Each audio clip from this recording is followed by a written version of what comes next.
अस्सलाम वालेकुम दोस्तों, उम्मीद है आप सब खैरियत से होंगे।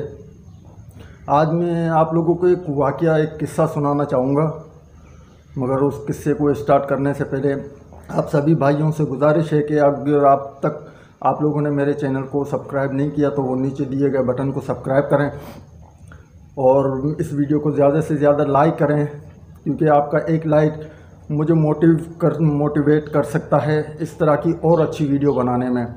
तो चलते हैं, किस्सा स्टार्ट करते हैं। एक बार एक शिकारी ने जंगल से एक तीतर पकड़ा। उस तीतर को पकड़ के वो घर ले गया, उसे पिंजरे में डालकर उसे रोज़ाना काजू, पिस्ता, बादाम खिलाता था। रोज़ाना की यही रूटीन थी। चलते चलते कुछ दिनों बाद वो तीतर मालिक का बहुत ही ज़्यादा वफ़ादार बन गया। एक दिन उस शिकारी ने उस तीतर को लेकर जंगल में गया। जंगल में उसे जंगल के बीचों बीच रखकर खुद झाड़ी के पीछे छुप गया और छुपकर एक सीटी बजाने लगा।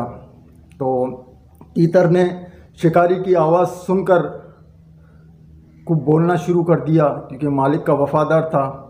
तो उसकी आवाज़ सुनकर बहुत सारे तीतर ये सोचकर कि हमारी कौम का है, चलो इसे बचाते हैं, मुश्किल में होगा, वो उसकी तरफ दौड़ पड़ते हैं और वो शिकारी के लगाए हुए जाल में फंस जाते हैं। फिर शिकारी जाके इन सबको पकड़ लेता है और अपने वफ़ादार तीतर को अलग करके इन सबको घर ले जाता है और एक एक करके इस तीतर के सामने इनको मार देता है, यानी ज़िबा कर देता है। और वो तीतर खामोशी से सिर्फ देखता रहता है और कुछ बोलता नहीं, क्योंकि उसे बादाम, पिस्ता, काजू का मज़ा लग गया। तो यही हाल हम मुसलमानों का है। यहूदी नसारा लोग हमारे मुसलमानों को इसी तरह की लालच देकर, काजू, पिस्ता, बादाम तो नहीं मगर इसी तरह पैसे का लालच देकर वो मुसलमानों पर जुल्म करवाते हैं।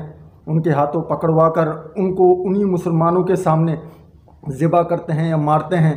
और ये जो चंद रुपयों की खातिर बिके हुए लोग कुछ बोल नहीं सकते, क्योंकि वो पैसे के सामने बिक गए। उन लोगों ने अपना ज़मीर तक बेच दिया है। तो इस तरह का ये माहौल हम मुसलमानों पे मुसलत किया गया है।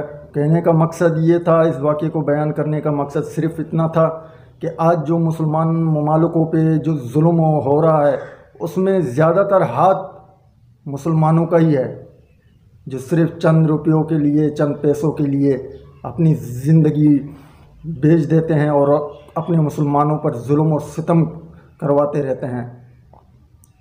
ये सिर्फ पाकिस्तान का ही मसला नहीं, जहाँ कहीं भी मुसलमानों पे जुल्म हो रहा है उसमें मुसलमान का हाथ लाजिम है और वो दूसरी कौमों के आगे बिक चुके हैं।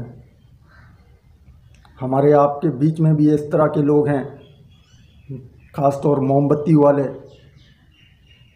जो गैर मुस्लिम पर जुल्म होने पर तो आवाज़ उठाते हैं मगर मुसलमानों पे होते हुए जुल्म पर नहीं। उम्मीद है आपको वीडियो पसंद आई होगी। सबसे ज़्यादा से ज़्यादा मेरी वीडियो को शेयर कीजिएगा, नीचे दिए गए सब्सक्राइब के बटन को क्लिक कीजिएगा और वीडियो को ज़्यादा से ज़्यादा शेयर कीजिएगा।